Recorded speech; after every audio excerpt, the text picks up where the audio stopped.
The Center for Audit Quality presents Profession in Focus. Hello, and welcome to this edition of Profession in Focus. I'm Cindy Fernelli, the Executive Director of the Center for Audit Quality, and I'm very pleased to have as our guest today Jim Powers, who is the CEO of Crowe Horwath, and he's also on the CAQ Governing Board. So welcome. Thank you. Glad to be here. So, Jim, you're still fairly new in your role as CEO. You were appointed this past spring. What are your priorities as you set forward at Crowe and what you see for the firm and for the profession?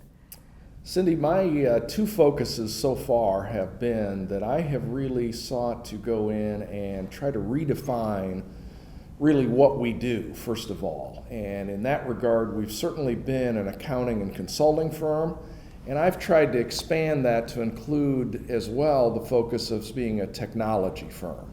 And I really think that's a game changer for us at Crowe.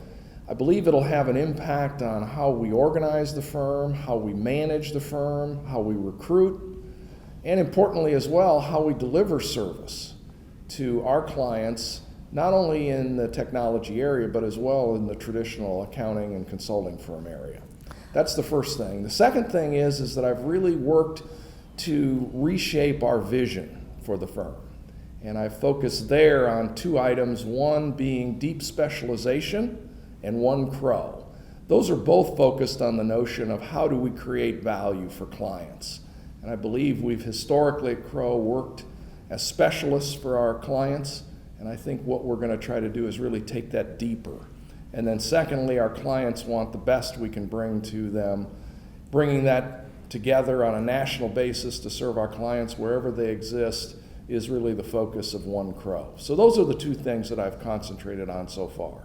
So you mentioned value, and I know one of the things that you talk about at Crowe is building value with values. So talk to us about values. Obviously, in the public company auditing space, independence, objectivity, skepticism are core values. Yes. So what does that mean to you, and what do you think it means for those entering the profession? The way I would look at that, Cindy, would be that I would say that what we do and how we do it are always subject to change. On the other hand, though, why we do it and why it's valuable to our clients and to the other stakeholders is really not subject to change very often at all. And I think that's very true of the profession. Audited financial information is foundational to the capital markets here in the U.S. and around the world. And audits over time have certainly changed a lot in terms of how they're done.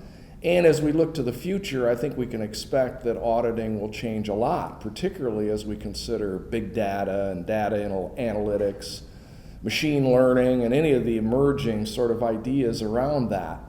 On the other hand, though, once again, back to the fundamentals, the key intrinsic value with auditing, I believe, is rooted in the basic principles of independence, integrity, objectivity, coupled with professional skepticism, due professional care, and competence.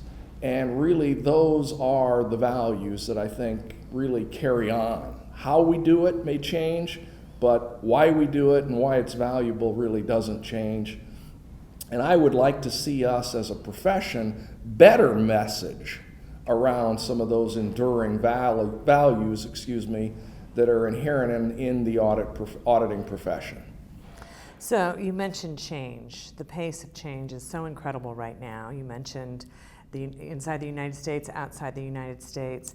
So that makes it a very dynamic profession. What would you tell those considering a career in public company auditing? What's the draw? Why would you counsel a young person to come into the profession? Well, for me, the real attraction for auditing is that it gave me a fantastic opportunity to learn about business, a variety of different businesses.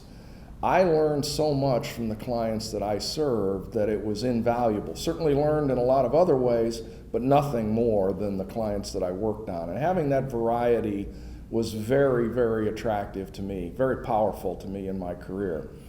I would also suggest to people that notwithstanding that wide variety, the best way to become valuable is to know a lot about something, not just a little bit about everything.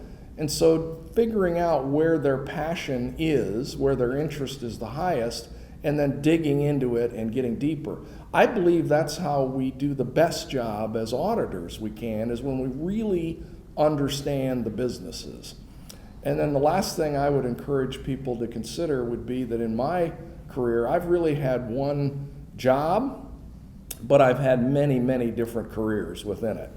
So that's what I would share with the people that are coming up and joining the profession today. Very interesting. Well, Jim, thank you so much for joining us, and thanks to all of you for watching this edition of Profession in Focus, and we'll see you next time.